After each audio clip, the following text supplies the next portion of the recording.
going on, everybody? Dogman Dan here. I just want to go over and cover really quickly some of the stuff that happened on Devstream 77. So we'll just quickly overview that here, and basically all it is just a discussion of everything that went on and a quick recap. Don't expect any screenshots or anything special like that. A little gameplay going on in the background, and that's basically it. I'll share a couple of my thoughts as we go through some of these things that were reviewed or talked about, whatever you want to call it. So, first off, the War Within release date is now set for sometime in August. They don't want to rush it. It's about time. Relic updates. These are going to release in the next hotfix that comes out on PC here. What's going to happen is Void Trace capacity will be tied to your mastery rank, and the base capacity will be at 100 with additional capacity of 50 for each rank that you are. So, you know, depending upon what your mastery rank is, you get an extra 50 traces per rank. So that can actually lead to a lot, if you will. You're talking about 1100 more at a mastery rank 22, so you could have up to 1200 void traces in your capacity, if you will, at any point if you're that high of a mastery rank. The number of relics available will change as time passes, but will remain around 28 total relics that will be available throughout the different types of relics. The relics that house Mag Prime will be removed from the drop tables when she is vaulted. New ones will be added for new Prime pieces, of course. And if you have these relics already, they will stay in your inventory even when she is vaulted. So, assumably, you'll be able to still pick up those pieces if you have those relics, or potentially try to get those pieces. Working on adding more ways to obtain relics, possibly dropping from Eximus units, and the relic drop locations will be more transparent in the future. Right now they're not very transparent as to where you can get them. Of course, we all know it's endless missions pretty much. Fisher updates again on the next hotfix. The Void Fisher will corrupt enemies in real time now. Any enemy in the game can be corrupted. Corrupted units will be stronger than the regular mission enemies. The amount they're buffed will obviously depend on the relic error that you're using, depending upon which level it is. Okay, the new system will no longer hijack the main mission objective, but instead augment it. And you will no longer have to actually actively close the Fisher. Simply when you pick up the reactant, it'll automatically apply it. You know, whereas currently you pretty much have to get the reactant and then go run and close the Fisher. You won't have to do that in this update. You no longer do that. After the Fisher explodes, you'll be rewarded or awarded, whatever you want to call it, void traces. So they're no longer going to be dependent on the loot tables. You will actually get them once it closes. Boom, here's your set of void traces that you get for the mission. So that kind of eliminates like using a desecrate necros type of thing. After obtaining 10 reactants, the Fisher of course will explode. The players receive a corrupted buff on this update.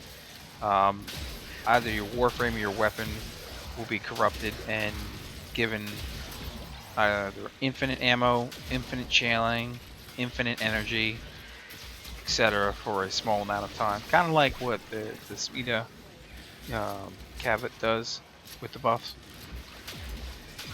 New operator costumes. The new costumes for operators are coming sometime with after the War Within comes out, and the costume in the middle has the most progress made on the model. Okay, but anyone who's all about the costumes, that's what's coming on. Gunblade. New Gunblade was revealed, but it's also going to come with a new Gunblade stance, and the default combo may be altered on release depending upon, you know, what they do, obviously. Quick updates here. They're talking on the Arcwing updates. Camera FOV changes are coming.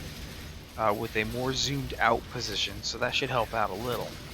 And there may be individual options to help address some of the motion sickness, including toggling automatically drifting to a neutral position, which I think would pretty much fix the majority of the motion sickness issues as they currently stand. Don't know that that really gives us the 6 degrees access, but I really would just prefer to get rid of the damn motion sickness so I can play it again. Hot topic with me, you guys know about the Bratton Vandal and the Lato Vandal conversation. Well, the majority of the community, as well as Steve, seem to agree that it should return. Well, no shit. I wonder why. Sorry, it's a hot topic with me. It always will be.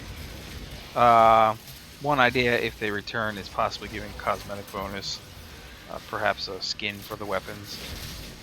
You know, I see comments all the time. Oh, give them a sigil. Give them an emblem. Give them this. Give them that. I don't. What do I need a sigil for? I don't use sigils, except for the ones that I need for my syndicates, and then I blank them out so you can't even see them because just to me they're ugly.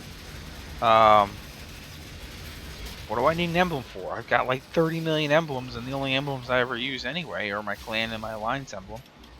So what are you giving me for this? You're not really giving me anything. And of course the majority of players want it because they don't have it, so they think they deserve it. And I'm going to stand on this, like it or not. It was meant as an exclusive thing, and, well, hey, they've gone and broken their promises before, so I guess it would be no different. But whatever. Moving on. Fusion updates. The mod fusion system is actually going to be revamped in a pretty large update here. Their intention is to pretty much simplify it, so fusion cores with more unique items, not just a variety of mods. They will change into new items that you can pick up during missions. There will be new fusion core cosmetics that can be placed in your Lisette, because it's all about fashion and cosmetics, really. When you're talking endgame, that's what it is.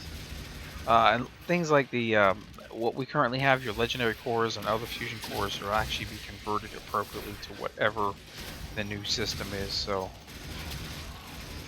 get as many cores as you can, similar to having all the void keys that you could, so that way when the new system converts, you have a ton of them. I don't know what else to say at this point. Dark Sector update. They want some more focus on exploration, but right now it's still too early. They don't even really want to discuss what they're going to do with the Dark Sectors. Possibly players being able to support the clan dominance in multiple different ways, such as deploying structures or battling specters. So they really should have just kept the original design and modified it a little bit, not make it into the PvP that they did, and then take it away for how long has it been now? Necros update. In the next hotfix, basically, the Desecrate is going to be toggleable. And if you have Despoil equipped, it will constantly slow drain your health, just as FYI. Desecrate will still require you to be within a range of a corpse for a few seconds, and it will not be instant at all. But if you have Despoil equipped, you will be constantly having a slow drain on your health. Just keep that in mind. Consoles. Quick thing for you guys. The next build cut off within the early next week, so after Spectres of the Rail Hotfix 13 on PC, they will be cutting that off and getting that prepped up for somewhere to early to mid-August as the next update of Spectres of the Rail releases on console, probably somewhere around the time that PC gets the War Within. Consoles will get Spectres of the Rail probably within the week after. That's usually kind of how it happens. Glyphs, so profile icons basically, they're going to receive a resolution upgrade. They'll function as sprays you can place in levels. Gee, that sounds like an Overwatch spray paint thing, huh? Clan emblems will be able to be placed as glyphs. Go figure. They talked a little bit about Titania, and they're going to demo her in the next dev stream, just as FYI. It's going to be a whole new round of 10th gen skins coming. Additionally, Some extra things that you should know about here. A Grenier themed skin for the Scimitar landing craft will be included with the War Within. We have the Nova Deluxe skin that'll be released alongside with a matching Sindana and a Torpedo skin. There's new artwork shown in the tile sets for the War Within. And here's a big one. 10th-gen items will start appearing on consoles probably within about 2 months, starting with the most popular items that are currently available on PC, and these will actually be purchasable with Platinum instead of with actual cash. I'm just going to keep my mouth shut on that one. Not really much else to say. But that's basically the recap of everything that went down here on Devstream 77. Just as FYI, I'll catch you guys soon. Thanks for tuning in. We'll see you.